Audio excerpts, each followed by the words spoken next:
আজকে রেসিপি হচ্ছে কুমড়ো শাকের চচ্চড়ি। দেখুন কিভাবে করছি।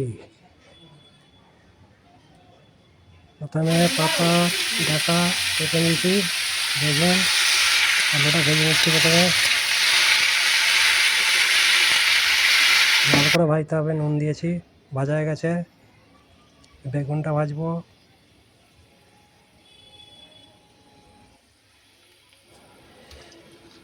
এবার তেল দিচ্ছি, তেল দিয়ে ডাঁটাটা নাড়বো ভালো করে নুন দিয়ে।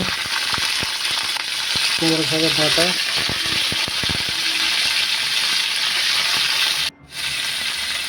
নাড়া হয়ে গেছে। এক চামচ নুন দিয়েছি, নুন দিয়ে নাড়ছি। এবার বেগুনটা নাড়বো তেল দিয়ে।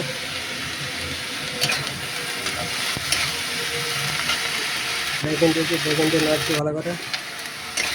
হালকা তেল দিয়ে নাড়ছি, বেশি তেল দিইনি।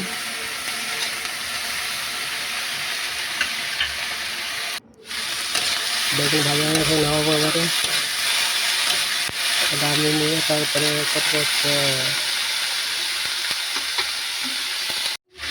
শাকটাকে ভাজছি এবার ভালো করে।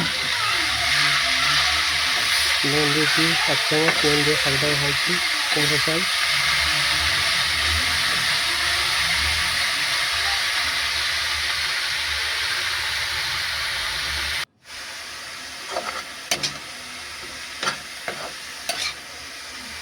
ভাজা হয়ে এসছে। কুমড়ো শাক এই বড়িগুলো ভাজছি, তেল দিয়েছি, হালকা তেল দিয়ে বড়ি ভাজছি। বড়ি দেবো, চচ্চড়ি করবো, তারপরে বড়ি দেবো।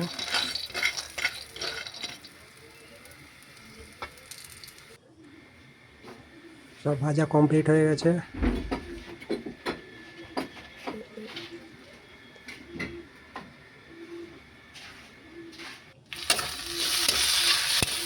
পেঁয়াজ দিয়েছি, পেঁয়াজ দিয়ে নাড়ছি, তেজপাতা দিয়েছি আর জিরে দিয়েছি একটু, দিয়ে তারপরে নাড়ছি। তারপর আদা দেবো, আদা দিয়ে নাড়বো ভালো করে। তারপরে টমেটো দেবো, টমেটোতে নুন দিয়ে তারপর ভাজবো ভালো করে। টমেটো দিয়ে দিয়েছি।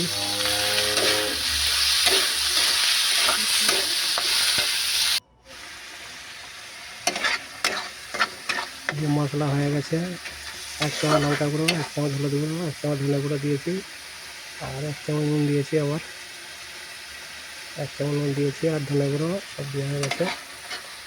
হলুদ দিয়েছি এক চামচ, দিয়ে ভালো করে করছি।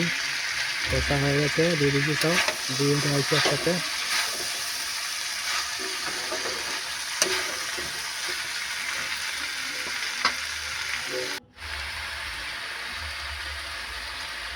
একটু জল দিয়ে দেবো, জল দিয়ে ঢাকা দিয়ে দেবো। আর সিদ্ধ হয়ে যাবে, সব কিছু হয়ে যাবে।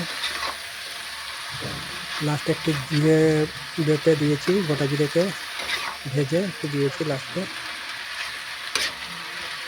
নামানোর আগে।